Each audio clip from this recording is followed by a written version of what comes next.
Então, boa tarde a todos. É um prazer a gente ter esses encontros, mesmo que sendo virtuais. E a nossa intenção nessa disciplina é promover justamente a discussão, a interação na área de petróleo, gás, biocombustíveis, energia. E vamos ter vários palestrantes justamente para acolher essa diversidade na temática, que é muito grande e tem capilaridade em vários setores. Então, tanto no setor energético, como no setor econômico, no setor de formação de recursos humanos, no setor ambiental, tem capilaridade na temática seminários de petróleo, gás e biocombustíveis que a gente vai abordar. Tá? Hoje nós temos a palestrante Cristiane Rossi de Oliveira. A Cristiane foi selecionada recentemente e é a nossa atual pesquisadora visitante do programa Químico de Petróleo e Biocombustíveis. Eu tenho um imenso prazer em apresentá-la para vocês. Ela vai estar conosco nesta disciplina e ela vai justamente mostrar, eu acho que ela vai se apresentar muito melhor do que eu a ela, sobre a experiência profissional dela no setor, que é muito rica e vai conseguir mostrar para vocês como a gente pode atuar nesta área. É uma das vertentes de atuação na área de petróleo, gás e biocombustíveis. Muito obrigada, Cristiane. É um prazer tê-la aqui. É um prazer você ser agora a minha parceira de trabalho. Espero que a gente trabalhe muito bem. Eu tenho projeções muito positivas para a nossa colaboração, tá? E eu passo para você a palavra. Eu vou pedir para a Cristiane fazer essa palestra mais ou menos em 30, 40 minutos, e nos 10 minutinhos finais eu vou abrir a sessão de perguntas que vocês podem fazer ou pelo chat ou abrindo o microfone após a fala dela, tá ok? Obrigada, Cristiane. Vou pedir para todos fecharem seus áudios, tá ok? Obrigada, gente. Boa tarde. Queria agradecer por estar presente nesses seminários, por ter essa oportunidade. E já com o segundo dia de seminário, após um seminário tão enriquecedor, poder contribuir um pouquinho com a minha experiência, E me apresentar para vocês também, já que nós vamos estar atuando aí esse semestre que vem, juntos. Eu espero poder contribuir para a formação de todos e poder colaborar e trazer um pouco realmente dessa minha experiência, por que eu escolhi esse título, Me formei e agora? Isso foi uma coisa que eu passei pelos momentos, que a gente vai passando quando a gente vai se formando. Na graduação, eu passei por isso, no mestrado, no doutorado. Essas reflexões que nós temos, qual caminho é o melhor para a gente, como seguir esse caminho. E o que me impulsionou também a falar sobre isso foi esse momento de Covid, que eu correlacionei com o meu momento. Eu fiz Universidade Federal também, em Santa Catarina, em Florianópolis, e eu peguei muitas greves. Eu hoje até fui fazer um histórico dessas greves, e eu peguei quase um ano de greve, somando as greves. Eu fui bem afetada, como o Covid afetou bastante os cronogramas, como está afetando a gente, como está transformando, esse modo de ensino. E queria falar um pouquinho sobre isso, sobre o perfil do profissional, que eram coisas que eu me questionava. Como um químico pode atuar profissionalmente? E hoje eu vejo, depois com a minha experiência profissional, eu vejo 3 vertentes definidas, A primeira delas, que seria o perfil acadêmico, que seria um perfil de pesquisador, um perfil de professor, e quais seriam as habilidades, quais seriam como é que posso dizer, as aptidões internas que levariam a esse perfil. Por exemplo, um pesquisador, ele tem que ser naturalmente curioso para vir as inovações, ele tem que ser autodidata. Você não vai ter uma pessoa e não vai ter, muitas vezes, uma equipe. Você está inovando, você está numa coisa nova, você não vai ter muitas referências com quem trocar ideias, você não vai ter, muitas vezes, artigos onde você se basear. né? Você tem que ver isso, tem que vir de dentro. Você tem que ser autogerenciável. Você vai ter que ter os seus prazos, afinal você não tem uma pessoa, um chefe direto te cobrando como numa indústria. Você tem que ter isso que vem de dentro de você.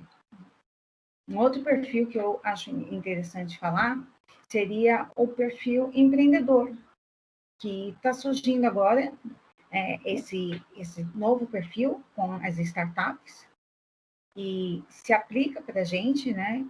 Químicos que querem atuar nessa área petroquímica, na área de petróleo, onde a gente vê que, por exemplo, esse ano mesmo teve o lançamento de um edital da Petrobras com o Sebrae, e eles estavam dando um prêmio de 500 mil até R$1 milhão, tinham 15 projetos que eram voltados para químicos, e onde o Sebrae dava todo o suporte para você montar a sua startup, você tinha que montar um projetinho com a sua ideia. Ver se você tem um perfil empreendedor. Muitas pessoas têm esse perfil empreendedor, e hoje a gente tem abertura para ajudar nisso, para focar nisso. Né?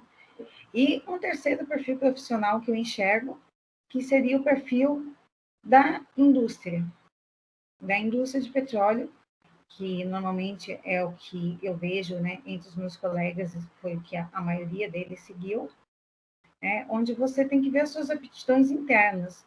Por exemplo, na indústria do petróleo, eu vou querer ir para o lado técnico ou eu vou querer ir para o lado gerencial?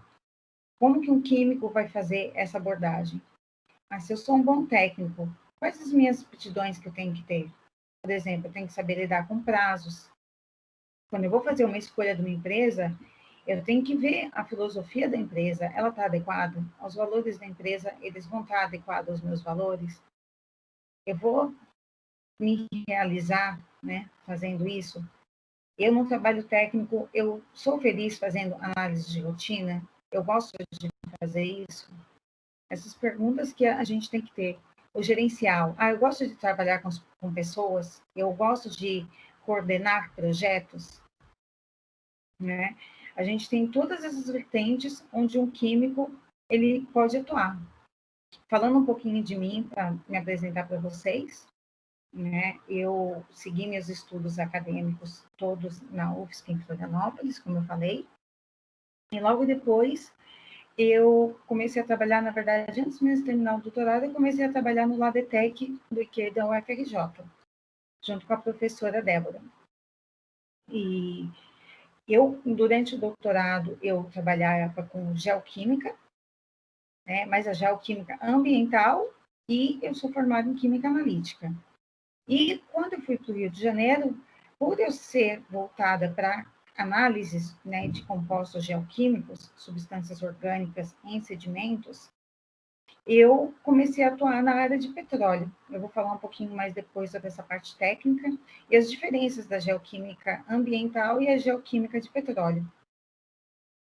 E logo depois do Ladetec, eu vi que eu tinha essa aptidão, né, para a inovação, que na época foi em 2010, foi quando começou o laboratório a trabalhar com CGCG, foi um dos primeiros artigos publicados. Eu, a partir desse trabalho, me analisando internamente, vendo que eu tinha essa aptidão de procurar coisas novas, de procurar um diferencial, o retorno foi vindo. Logo depois disso, eu fui convidada para atuar como pesquisadora na Universidade de Oklahoma, nos Estados Unidos, onde eu também participei, desenvolvi uma metodologia inovadora. A partir disso, já veio outro convite, onde eu voltei para o Brasil para trabalhar no SEMPS, onde o gerente foi lá me chamar, e também para desenvolver metodologias inovadoras, onde os geólogos estavam tendo alguns desafios e como químicos a gente pode, né, ajudá-los a como romper esses desafios moleculares, esses desafios de caracterização de matrizes petroquímicas, né? E hoje eu resolvi novamente mudar de área e voltar para a universidade e estar atuando aqui com vocês no programa de recursos humanos, fazendo esse link, né, tentando pelo menos ao menos tentar, ajudar vocês nesse link universidade, empresa, poder gerenciar um pouquinho e direcionar vocês para, né, com questionamentos e ver, eu me adequo melhor, então, na área de pesquisa? Será que eu me adequo melhor no campo técnico, no campo gerencial? Eu sou um empreendedor? Eu acho que esses são questionamentos que nós temos que ter, porque é muito ruim você trabalhar numa coisa que você não se identifica. E o químico, ele tem, sim, uma abrangência onde ele pode atuar. E os desafios perante isso tudo, eu vejo que nessa minha trajetória, eu queria compartilhar com vocês o que hoje tem sido muito falado das hard skills e soft skills. Né? As hard skills seriam as competências técnicas, ter conhecimento químico, de laboratório, de gestão, e as soft skills, que seria, na verdade, o que chamam hoje de inteligência emocional. Como você lida com os colegas, como você se comunica, como essa parte de você lidar com o chefe, com as pessoas que trabalham com você. E, na verdade, o que eu tenho visto nos últimos anos, as competências técnicas, as hard skills, elas estão ficando de segundo plano.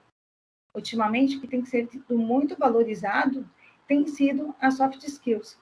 Como você consegue lidar com as pessoas ao seu redor, passar o seu conhecimento e atuar em equipe.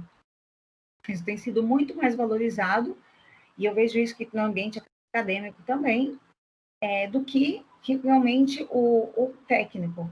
Os grandes gestores, hoje eles falam, inclusive, que é muito mais fácil você pegar uma pessoa que ela é maleável, que ela tem boa vontade, que ela está aberta e ensinar a competência técnica, do que você pegar um técnico muito bom e que não consegue atuar de maneira satisfatória. É muito mais fácil você ensinar a parte técnica do que ensinar a inteligência emocional. Isso é uma coisa que me chamou bastante atenção, inclusive na quarentena, que eu vi a possibilidade de cursos gratuitos online. Eu até recomendo, se vocês verem alguns cursos, eu posso até indicar alguns sites, fazer algum desses cursos e se autoanalisar, porque isso é uma coisa que vai ficar para a vida, e não só profissionalmente, mas pessoalmente também. É muito enriquecedor e está sendo uma tendência. Outro desafio que eu vejo que nós químicos estamos tendo, e essa parte eu realmente considero um desafio, é que eu vejo na indústria que agora eles querem um trabalho de um químico, um trabalho de P&D, né? Pegando mais, voltando para o meu lado, aqui é onde eu tenho maior domínio, trabalhos de P&D, e eles querem uma valoração do trabalho de P&D. Você tem que dar um valor em número do que a sua pesquisa ela vai estar agregando para a empresa, para a agência de fomento onde você vai estar pesquisando. Essa valoração está sendo muito importante, e normalmente esses projetos eles não estão nem saindo se você não tem uma valoração. E antigamente você não via falar isso. Muitas vezes era uma pesquisa que ela não era diretamente aplicada. Você só ia descobrir a aplicação dela depois de um tempo. E hoje não. Hoje já está sendo requerido que você tenha a valoração do seu trabalho previamente à sua pesquisa, previamente ao seu P&D. O que é difícil para nós como químicos técnicos, enxergar isso. E aliado a essa valoração, os desafios digitais. Anda-se falando muito em machine learning, em inteligência artificial, e isso está voltado para a nossa área também, nós químicos de bancada, onde esses conceitos estão tendo que ser aplicados na nossa rotina. Como vencer essa barreira de um químico de laboratório para esse desenvolvimento tecnológico, né, e computadorizado? Como nós podemos fazer isso? Isso são questionamentos que nós temos que pensar e desenvolver, né, nesse sentido de crescimento globalizado, unindo todas essas tecnologias. Né?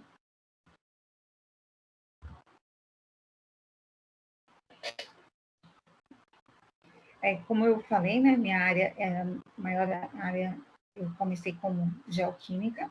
Na verdade, eu sou química analítica, né? E como químico analítico, como poderia contribuir nessa indústria, na indústria do petróleo, gás e biocombustíveis?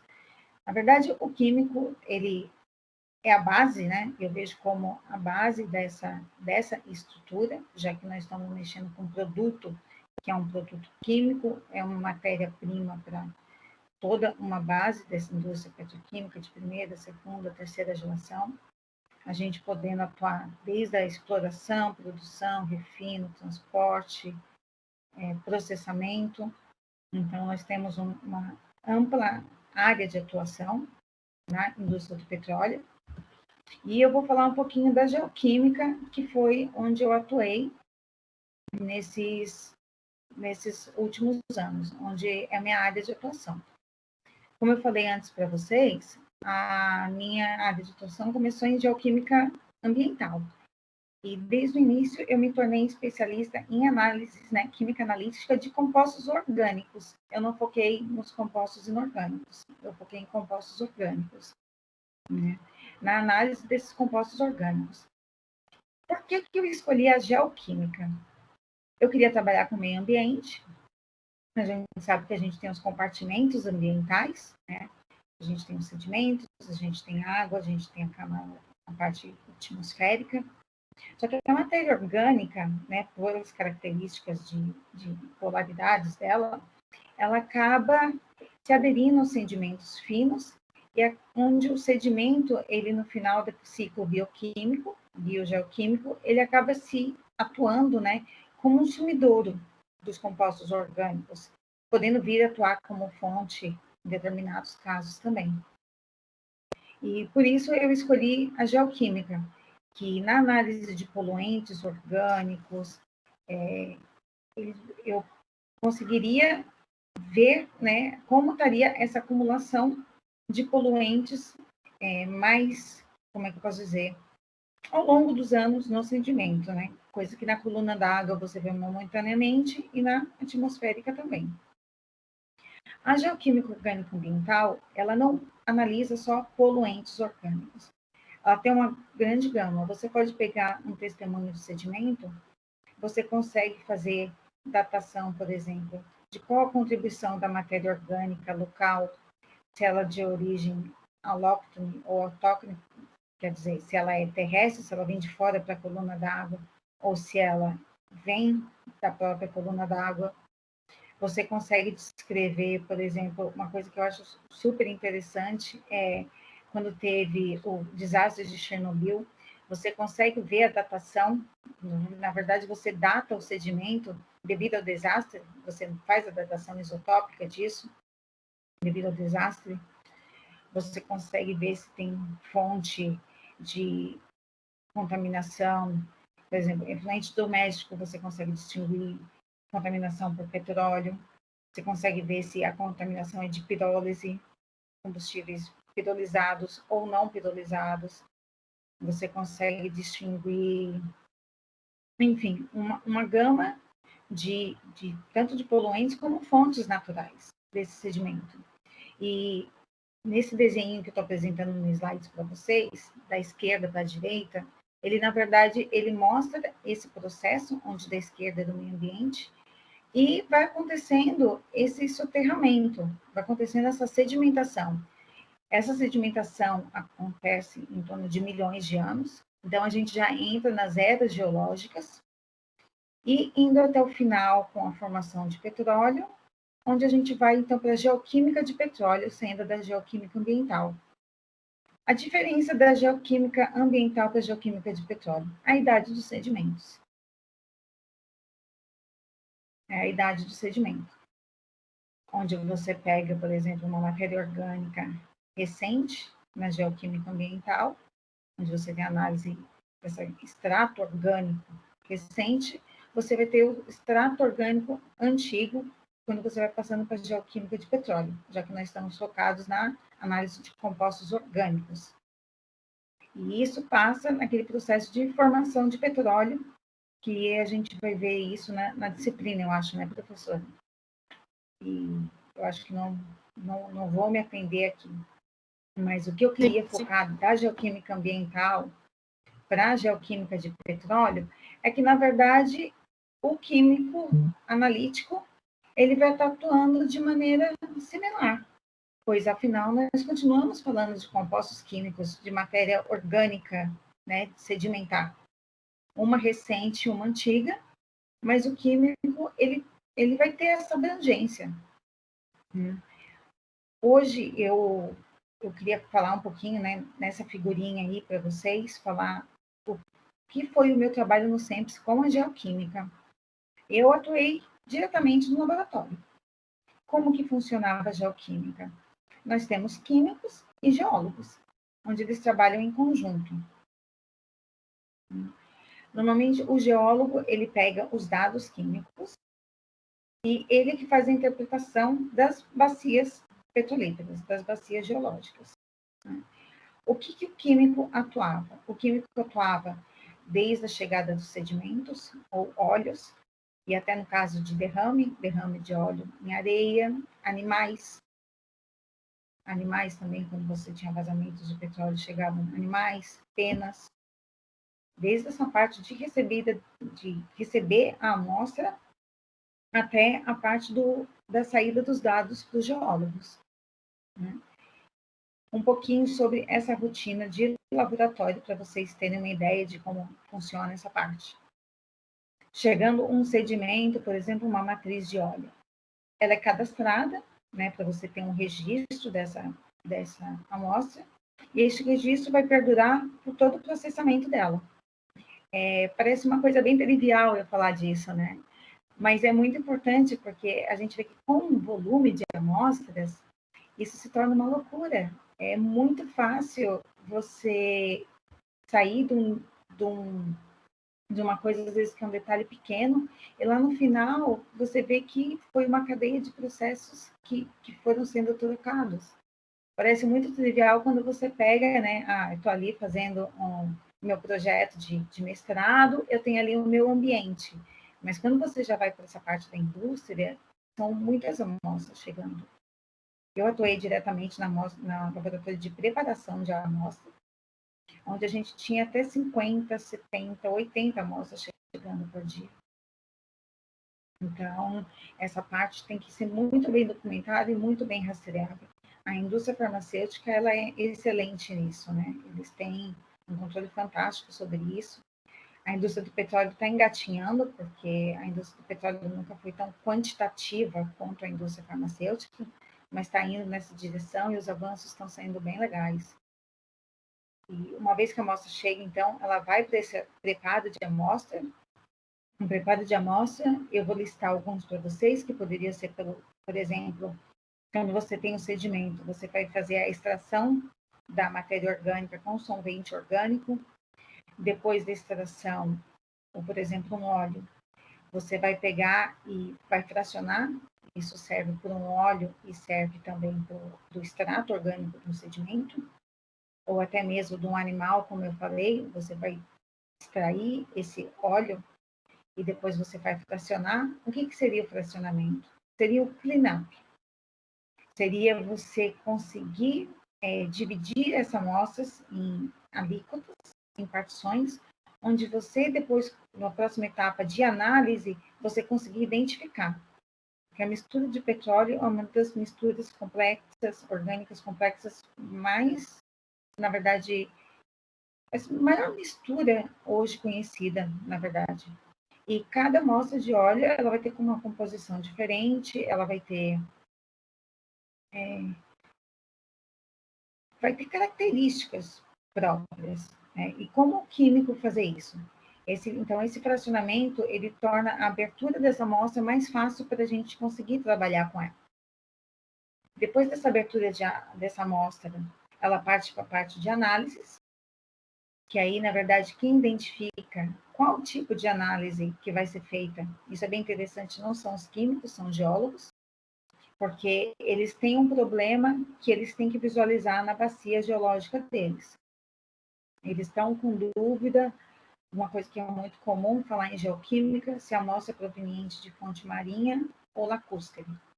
Eles estão com essa dúvida. Então, eles vão direcionar qual que é a análise que eu posso fazer para identificar isso. São os próprios geólogos. E isso reflete totalmente a integração entre o geólogo e o químico. O geólogo, escolhendo a análise, ele pode escolher tanto uma análise de cromatografia líquida, algumas análises que são feitas lá, cromatografia gasosa com FID, onde você vê perfil de parafina, onde você vê perfil de isoparafinas. Você pode fazer um perfil de cromatografia e espectrometria de massas, onde você enxerga já os compostos minoritários, onde você vê o que nós chamamos de biomarcadores, que é a área onde eu atuei mais especificamente, que seria o DNA do petróleo. Você rastrear o petróleo para dizer de onde veio esse petróleo. Você usa CG-MSMS, você usa alta resolução, hoje já se usa também o CG-CG, o bidimensional, e outras técnicas que podem ser usadas. Né? Me veio à mente agora outra técnica que é muito importante, que seria do carbono orgânico total e pirólise, que isso é aplicado em sedimento, onde você consegue rastrear essas rochas. Outra técnica que está sendo bastante utilizada agora é a hidropirólise, onde você pega uma rocha que ela ainda não gerou carbono e sob condição de temperatura, pressão, junto com a coluna da água, você faz ela expelir carbono sinteticamente. Você contém uma célula para fazer isso. Isso o químico atua diretamente também. A parte de microscopia, o químico atua também. No caso de você ter uma rocha, você pode ter inclusão fluida desses óleos. Dentro dessa rocha, você pode fazer a microscopia desses óleos e traçar a origem desses óleos. E está sendo um desafio agora pegar essas microgotículas e conseguir extrair e analisar. Está sendo um desafio analítico e está se abrindo um campo de uma nova área de pesquisa aí. Que eu acho legal falar, né, de onde atuar, né, onde nós podemos atuar com inovação. E pegando um pouquinho da parte ambiental, como que foi a atuação no vazamento de óleo do Nordeste, que a gente teve agora recentemente em julho de 2019. Né? Isso foi bastante intrigante para mim, porque, na verdade, não foi uma empresa brasileira que cometeu, né, que cometeu esse vazamento, não se tem registros. E, mesmo assim, a Petrobras atuou diretamente. Se eu não me engano, vai surgir uma CPI ainda sobre isso. Por que a Petrobras teve que atuar? Porque a Petrobras, na verdade, ela tinha um banco de dados para poder fazer a comparação desse óleo. Então, ela conseguiu fazer a análise desses biomarcadores, que eu falei que são o DNA do petróleo, e por ter um banco de dados, ela conseguiu fazer essa comparação e identificar de onde vinha esse óleo. Né?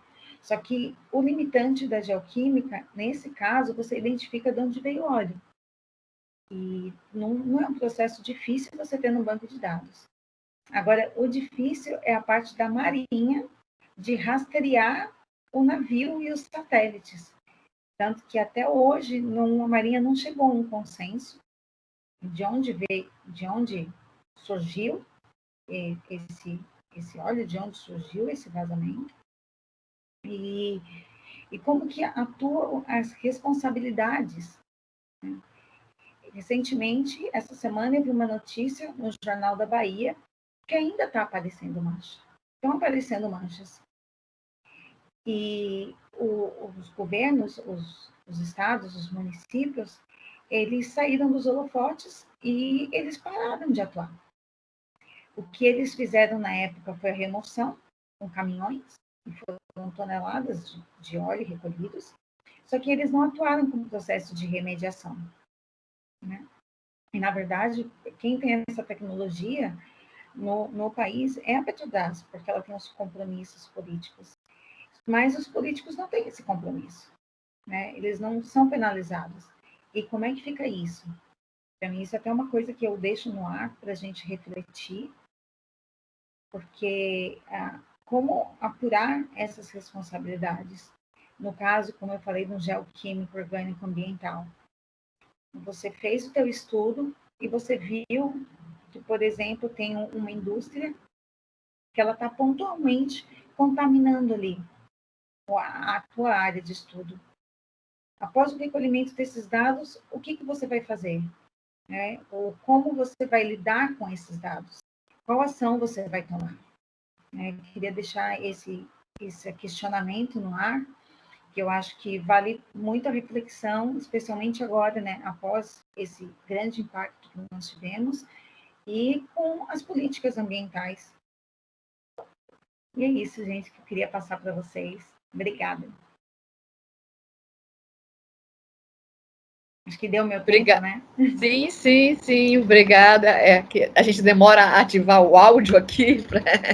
Obrigada, Cristiane. Você deu um panorama muito interessante, muito legal para os alunos em relação à atuação do químico. Eu tenho algumas perguntas aqui no chat. Eu vou perguntar se os alunos querem fazê-las oralmente ou se quer que eu leia essas perguntas para a Cristiane. Letícia, você prefere o quê, Letícia? Eu posso falar, se Ótimo. Agradeço, antes de você falar, Cristiane, agradeço a presença de outros docentes aqui no webinar da Cristiane, professora Luísa, professora Celeste, professora Elizabeth, Rodite Larte. É bem legal a gente fazer essa interação, né? Eu ainda quero colocar esses webinars ao vivo no YouTube, e eu estou trabalhando para isso, mas sempre com essa questão de aprendizagem tecnológica, né? A gente vai conseguir. Letícia, pode fazer a pergunta, por favor. Tá bem. Primeiramente, boa tarde a todos. Boa tarde. Excelente apresentação, professora, sinal. Quando você estava falando sobre a questão da pesquisa, né, que hoje em dia as empresas exigem uma maior valoração da pesquisa, eu me lembrei de uma vez que eu estava lendo um artigo sobre empresas japonesas que investem em pesquisa de base, e como isso não acontece muito aqui no Brasil. É um pouco diferente do que eu escrevi no chat, mas eu queria contextualizar. E que o que eu tenho observado, principalmente no cenário brasileiro, é que existe uma grande valorização das pesquisas aplicadas, das pesquisas que você consegue dar uma finalidade a ela, logo de cara, e pouca valorização da pesquisa de base, que a princípio pode não ter uma aplicação direta, mas que com o desenvolvimento dela, ela vai dando, como é que eu posso dizer, dando mais chão para o desenvolvimento de mais pesquisas aplicadas com outras vertentes até inovadoras. E eu queria saber a sua opinião em relação a isso. O que você acha desse tipo de alinhamento, principalmente dentro do mercado brasileiro? Se isso prejudicaria, né, essa falta de valoração das pesquisas de base. Obrigada, Letícia. Gostei que você pontuou. E a minha visão sobre isso é que cabe a nós, né, pesquisadores, mostrarmos isso para a indústria, né, e para as agências de fomento. E eu sempre falo assim, porque o pesquisador, como eu posso, um exemplo bem clássico assim, desses aplicativos que nós temos hoje, iFood e Uber. Por que eles estouraram tanto? Porque eles viraram febre. Hoje a gente não vive mais sem, né? A maioria das pessoas utilizam com rotina. Na verdade, já tinha uma demanda, só que nem a indústria sabia que tinha essa demanda por trás. Então, eu acho que no nosso caso de pesquisa é a mesma coisa. A gente tem que ver o problema e pontuar. Aqui vocês têm esse problema. Então, eu posso resolver desse jeito. Eu posso fazer uma pesquisa, né, para tentar resolver esse problema. E que, como você falou, vai ser aplicada, mas vai começar como uma pesquisa de base. né? Como, por exemplo, a nanotecnologia, ela surgiu como na base. Ela surgiu na base e depois foi sendo aplicada, né? Eu acho que a gente tem que, como pesquisador, pontuar esses problemas, né? Ter essa visão de futuro, de que é um problema, e ir atrás de soluções. Se você respondia muito bem. Sim. Sim, obrigada, professora. Obrigada, Letícia. Obrigada, Cristiane. Há uma pergunta do Dylan em relação à questão da sua atuação como geoquímica ambiental. Dylan, você quer perguntar oralmente ou quer que eu pergunte? Você está me ouvindo? Tudo certinho? Sim, perfeitamente. Pode perguntar. Boa tarde a todos. A apresentação foi excelente, bem sucinta. Eu gostaria de só perguntar sobre sua atuação como geoquímica ambiental, se você tem visto um esforço maior da indústria sobre a emissão de carbono na atmosfera e sobre a questão da questão da base e da pesquisa envolvendo a indústria. Eu também acredito que a divulgação científica seja um ótimo incentivo para ambientar melhor a noção geral da sociedade sobre a importância da ciência de base. Eu acho que isso é uma ótima solução para a situação que a gente tem passado sobre isso. Obrigado. Obrigada, Diego. Concordo com você, né? Quanto maior o conhecimento, né? Quanto mais pessoas tiverem esse conhecimento, né? Se torna mais necessário. Concordo com você. E sobre essa parte, né, da geoquímica ambiental, na verdade eu fico triste com o que eu sinto ao meu redor. A gente tem muita coisa para galgar aí, especialmente no cenário político. A gente está lendo tantas coisas ruins sobre a Amazônia e sobre os créditos de carbono. Essa semana eu vi vídeos de queimadas no Mato Grosso horríveis. Essa parte eu acho que já entra mais numa parte política. Eu acho que o povo ele tem o poder de falar, especialmente nós como estudiosos, a gente tem esse poder, como você falou, espalhando conhecimento e divulgando, né, e realmente divulgando esse cenário, né? Mas a indústria, como você falou, né, atuando na área ambiental, infelizmente, né, eu até peço ajuda dos professores, a minha visão não é uma visão positiva. Eu vejo que muitas coisas elas são feitas porque a empresa tem obrigação, porque ela realmente tem obrigação, porque ela tem um percentual que ela tem que fazer, porque ela tem uma obrigação política de que ela tem que remediar, e porque ela vai ter algum benefício fiscal. Eu não vejo isso na indústria vindo de bons grados, assim. Normalmente eles querem associar, sim, uma imagem ambiental, uma imagem dessa vertente que vem europeia, né? Mas recentemente eu vejo vindo mais uma vertente americana para a gente do que essa versão limpa europeia. Se os professores puderem complementar alguma coisa que... Não, obrigada, Cristiane. Essa questão a gente tem não só na Petrobras, como na Shell, como na Equinor. Todas as empresas têm projetos na área de CO2, por exemplo, e na área de eficiência energética. Então, esse último edital que...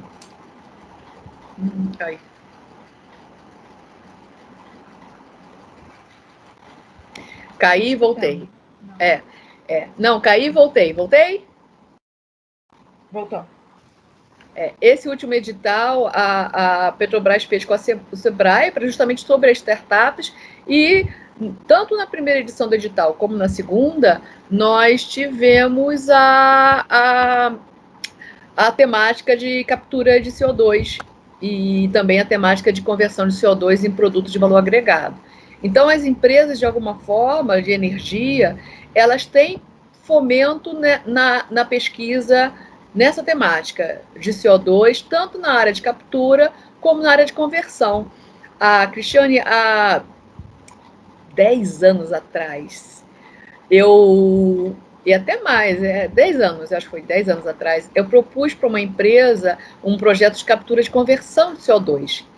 E na época a empresa achou muito audacioso fazer um projeto de conversão de CO2, se a gente ainda teria que amadurecer essa área, até na área de captura. Atualmente, os projetos mais interessantes para as empresas são tanto na área de captura como na área de conversão de CO2, por exemplo. Isso não se restringe só à Petrobras, mas também à Shell. A Shell tem editais e projetos, editais não, mas projetos grandes nessa área. A Equinor também. A motivação pela qual essas empresas têm projetos nessa área pode ser uma motivação, em princípio, de promoção de marketing de sustentabilidade. Sim, mas efetivamente eles fazem pesquisa nessa área. O que eu acho muito, muito interessante, porque alguns anos atrás isso não era feito, né? A Flávia, bom, o João tem uma pergunta e a Flávia também tem uma pergunta. Queridos, em função do tempo, eu vou pedir para que a gente encerre a sessão de perguntas e a gente pode. Vou abrir a palavra para o João e para a Flávia, e a gente pode escrever mais uma pergunta para quem desejar. Então, no chat, oralmente, a gente pode ter ainda espaço para mais uma perguntinha. Todos são bem-vindos nas perguntas, todos podem fazer perguntas. João, você quer fazer a sua pergunta? Faço sim, professora. Boa tarde a todos, assim, professora Jussara, professora Cristiane, os demais professores e colegas aí da turma. Eu tinha curiosidade em saber em relação às startups, porque o Brasil tem esse mercado crescente, né, como você disse, mas a gente vê muito mais outros tipos de ramos dentro dessa área, por exemplo, a Uber, até o WhatsApp começou dessa forma.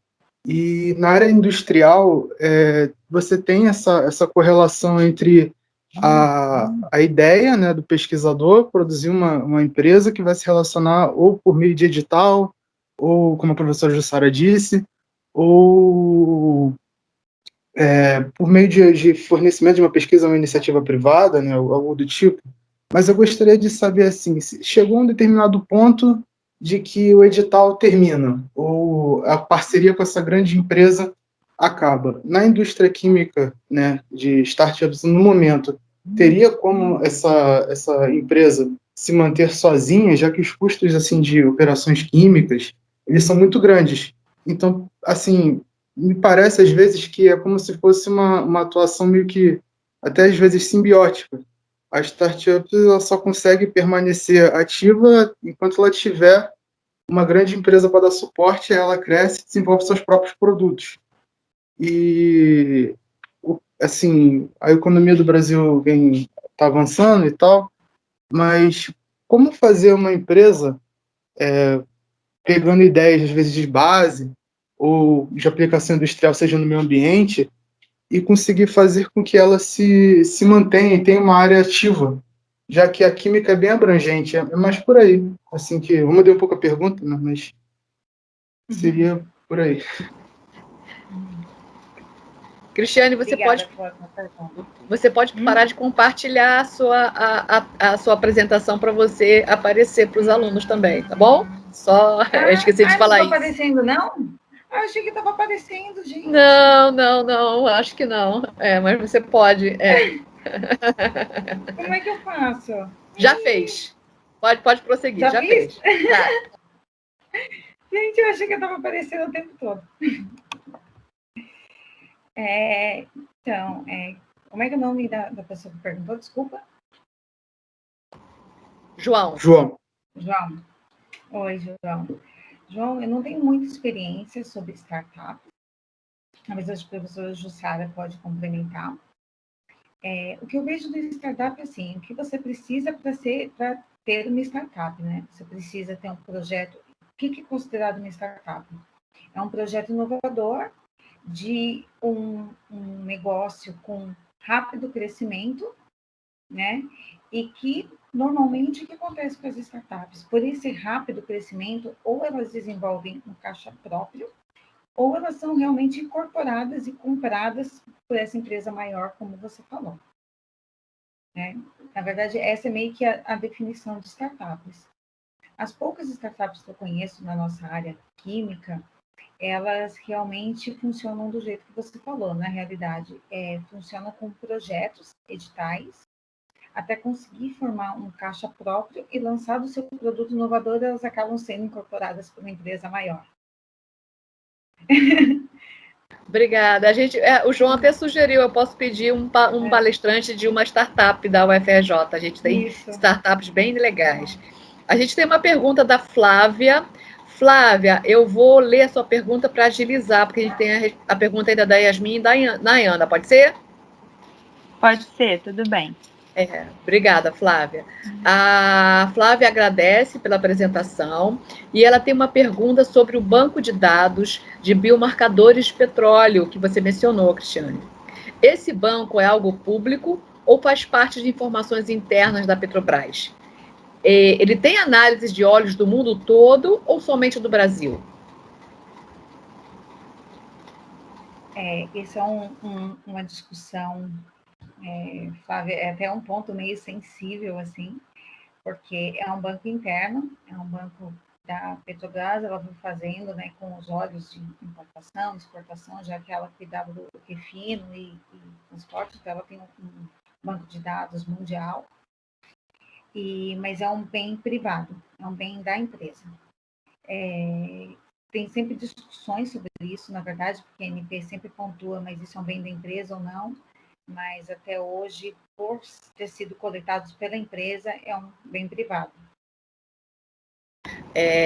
Essa pergunta foi ótima, Flávia, que eu já aproveito e já convido a Cristiane para falar sobre biomarcadores na disciplina Petróleo e Meio Ambiente, porque é uma temática que poucos alunos têm conhecimento. Tá? A gente tem uma pergunta da Yasmin e da Nayana, e vou pedir para elas fazerem na sequência, sem a minha interrupção até, para a gente agilizar, porque elas não colocaram no chat. Yasmin, por favor. Oi, Cristiane. A minha dúvida é sobre o seu último slide. Você levou a gente a fazer uma reflexão sobre o que nós faríamos caso fizéssemos uma análise no ambiente que estivesse contaminado. E eu pensei logo nos órgãos que regulam isso, tipo o INEA, né? A gente poderia talvez acionar o INEA num vazamento, alguma coisa se tivesse fora dos conformes, dos padrões. Sim, ótimo. Isso aí mesmo. Ok. A apresentação da Cristiane com relação ao vazamento do Nordeste foi muito interessante. A gente também vai falar sobre isso no Petróleo e Meio Ambiente, hein, Cristiane? Já tem várias ideias. Nayana, por favor. Boa tarde, parabéns pela apresentação, professora, foi muito esclarecedora, foi muito interessante, tanto no aspecto petróleo, geoquímica, quanto no aspecto de perfil profissional. E a minha pergunta vai voltar lá para o início da apresentação sobre essa questão de perfil profissional. A senhora comentou que a sua função, ou uma das suas funções, seria fazer esse link universidade-empresa. E eu gostaria de saber mais sobre como conciliar diferentes perfis. Uma pessoa que não tem só um perfil acadêmico, porque a senhora até comentou sobre a trajetória passando pelo LADETEC, e eu creio que o LADETEC tem, assim como alguns outros grupos de pesquisa, esse diferencial de não ser só acadêmico. Então, como é que nós conseguimos conciliar esse perfil, talvez indústria e academia? Quais são os desafios que nós temos hoje em dia? Oi, Nayana, que excelente pergunta.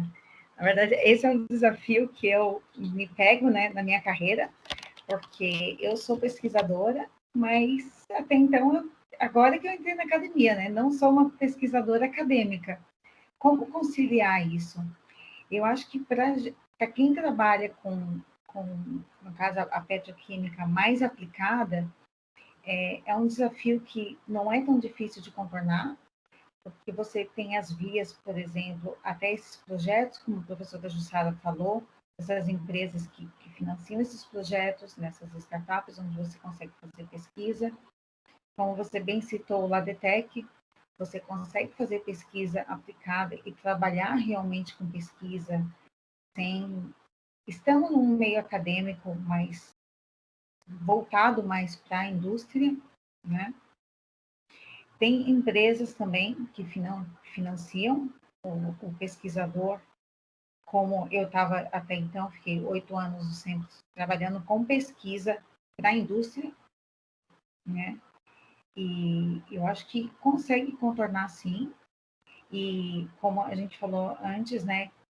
Vendo um problema, apontando esse problema para a indústria e vendo como você pode atuar nele. Acho que uma vez, isso é uma coisa que eu escutava muito nos corredores, que faltavam, assim. Às vezes você tem editais onde você tem até uma verba que você possa aplicar, mas estava faltando esse dedo, tipo, nesse problema eu posso fazer isso, vamos trabalhar juntos? E eu acho que tem mercado sim, Nayana. Tá ótimo, muito obrigada.